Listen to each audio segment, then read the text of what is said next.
Hello guys, সবাই কেমন আছো? অনেক দিন পর আবার একটা রান্নার ভিডিও নিয়ে আসলাম। আজকে আমি করব ডিমের ঝোল। নর্মালি বাসায় আমরা যেভাবে খাই ওভাবেই আজকে রান্না করে দেখাবো তোমাদের।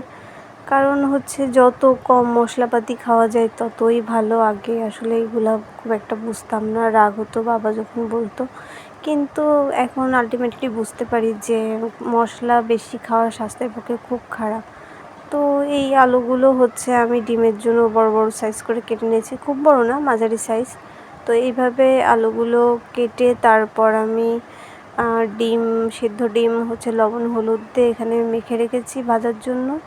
তারপর কড়াইতে তেল গরম করে আমি ডিমগুলো ভেজে নিই।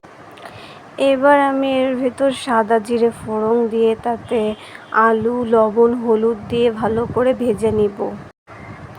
অনেকে মরিচটা একসাথে দেয়, কিন্তু আমার মনে হয় মরিচটা একটু পরে, যেহেতু আমি মরিচ বাটা দেবো এই জন্য একটু পরে দেওয়াই ভালো, না হলে একটু পুড়ে পুড়ে যাওয়ার সম্ভাবনা থাকে। এখন আমি আলুগুলো ভালো করে ভাজার পর এরপর ওই ভেজে রাখা ডিম এবং পাকা লঙ্কা বাটা দিয়ে দিলাম। এবার ভালো করে কষিয়ে নেওয়ার পর আমি পরিমাণ মতো জল অ্যাড করে দিলাম। আমি এর আগেও বলেছি যে জল দেওয়ার পর ভেজে রাখার সময় যখন লবণ হলুদটা দেওয়া হয় তখন ওইটা সবজির ভিতর ঢুকে যায়। এই কারণে জল যখন অ্যাড করা হয় তখন আবার নতুন করে লবণ হলুদ পরিমাণ করে দিতে হয়, যাতে তরকারিটা পানসা না হয়। তো এইখানে আমি পরিমাণ মতো লবণ হলুদ দিয়ে অ্যাড করে দিছি। তারপর খানিকক্ষণ জাল দিব। তবে অনেকে সেদ্ধ আলু দিয়ে রান্না করে, আমি কিন্তু এখানে কাঁচা আলু তারপর ভেজে রান্না করেছি, কারণ কাঁচা আলু ভেজে রান্না করলে ওইটার স্বাদ অন্যরকম। এবার একটু ফিটালি দিয়ে দিলাম। ফিটালি যেটা আটা বলে বা কর্নফ্লাওয়ার, অনেক অঞ্চলে কি বলে তোমরাই জানো, আমাদের এখানে পিটলি বলে, তো আমি পিটলিই বললাম। পিটলি দেওয়ার পর লাস্টে যে একটু গরম মশলা দেবো। এবার তোমরা বলতে পারো যে দিদি তুমি তো বললে যে মশলা কম খাওয়ালো, তাহলে আবার হচ্ছে গরম মশলা কেন দিচ্ছ?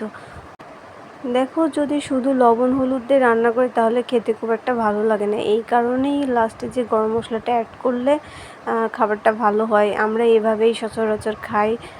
কিন্তু যদি গরম মশলাটা স্কিপ করতে চাও করতে পারো, তাতেও কোনো সমস্যা নেই। তো আমার এই যে শেষমেশ রান্না হয়ে গেছে। তো এই ছিল আজকের ভিডিও। ভালো লাগলে পেজে একটা লাইক ফলো দিয়ে পাশে থেকো। ধন্যবাদ সবাইকে।